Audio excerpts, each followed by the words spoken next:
and welcome to GMT. I'm Lucy Hawkins. India's government has made a significant move to take direct control of Indian-administered Kashmir. It plans to revoke a part of the constitution which gives India's only Muslim-majority state the right to run its own affairs. Kashmir has been divided between India and Pakistan since their independence in 1949. Article 370, which gives Jammu and Kashmir more autonomy than any other Indian state, is sensitive because it is the basis on which Kashmir joined India. Well,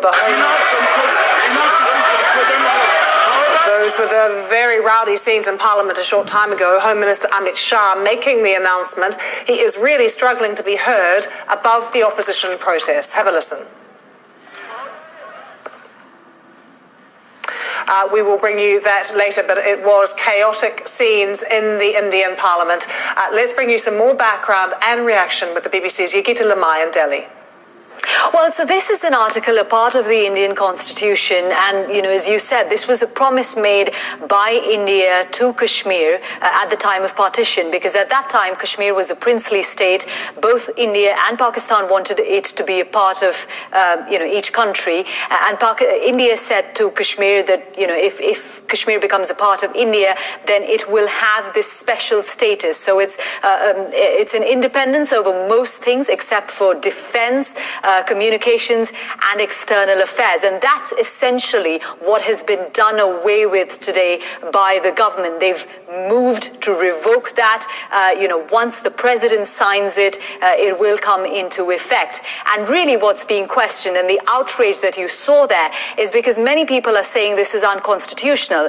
If a part of the constitution has to be changed, then why was it not voted on by MPs? So Yogita, why is the government doing this?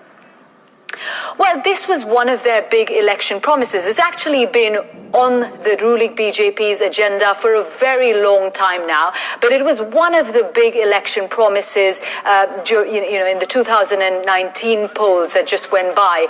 And many say, critics of the move to revoke this article say that this is part of the Hindu Nationalist Party's plan to change the demographics of India's only Muslim majority state.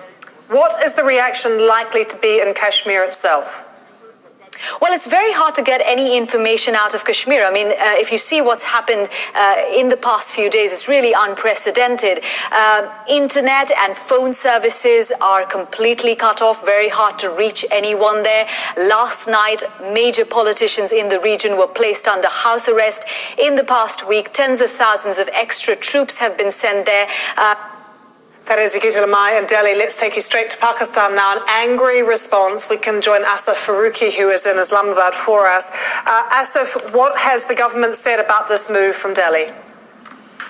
Pakistani Foreign Minister Shah Mahmood Qureshi we spoke to, he has condemned this act by India and has said that this move by India will have very serious consequences for regional peace and stability. He has vowed to take this issue to the international forums, including the UN, and has said that Pakistan will stand by Kashmiris in this difficult time and will do whatever it can politically and diplomatically to help them. Pakistani government has also summoned the joint session of the parliament tomorrow, and military huddle is also planned for tomorrow to see how this can pan out in increasing tensions across the line of control, which is the disputed border between India and Pakistan. So very briefly, Pakistan saying in a statement they'll exercise all possible options to counter these illegal steps. What could that be and mean? Yeah, Pakistan has always been saying that India should speak to Pakistan about this, and plebiscite should be done as promised by India in the UN. So one move could be that Pakistan can take this issue back to the UN, where all this started from 70 years ago. And Pakistani Foreign Minister was very, very clear on that once he's back from performing Hajj in Saudi Arabia, he will come back and discuss this with the government and take up appropriate step very soon. So thanks for updating us from Islamabad, the view there from the Pakistani government. Pakistan strongly condemning and rejecting the moves today in Delhi, just looking at their official press release, saying that no unilateral step by the government of India can change this disputed status as enshrined by the United Nations Security Council. That developing story from South Asia we will keep across for you on the BBC, but let's take you to another